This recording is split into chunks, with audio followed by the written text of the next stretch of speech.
Hi hello friends, ಎಲ್ಲರೂ ನಮಸ್ಕಾರಗಳು. ನಾನು ನಿಮ್ಮ ಸ್ನೇಹಿತ ಸಾತ್ವಿಕ್. ಎಲ್ಲರಿಗೂ ನನ್ನ ಚಾನಲ್ಗೆ ಸ್ವಾಗತ ಸುಸ್ವಾಗತ ಕೋರುತ್ತಾ ವಿಷಯಕ್ಕೆ ಬರೋಕ್ಕಿಂತ ಮುಂಚೆ ದಯವಿಟ್ಟು ಫ್ರೆಂಡ್ಸ್ ನನ್ನ ಚಾನಲ್ ಸಬ್ಸ್ಕ್ರೈಬ್ ಮಾಡ್ಕೊಳ್ಳಿ, ಲೈಕ್ ಮಾಡಿ, ಕಮೆಂಟ್ ಮಾಡಿ.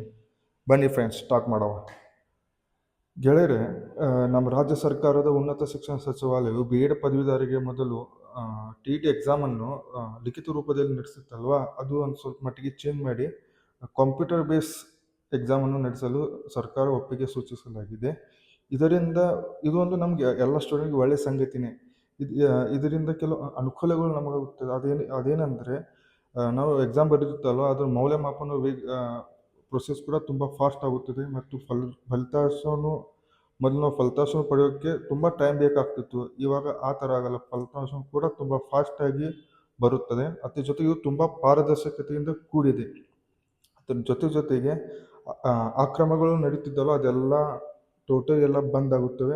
ಮತ್ತು ಯಾರು ಆ ಹುದ್ದೆ ಅರ್ಹರಾಗಿರ್ತಾರೋ ಅಂಥ ಸ್ಟೂಡೆಂಟ್ಗೆ ಮಾತ್ರ ಆ ಹುದ್ದೆ ಸಿಗುತ್ತದೆ ಈ ಒಂದು ನಿರ್ಧಾರದಿಂದ. ಇದು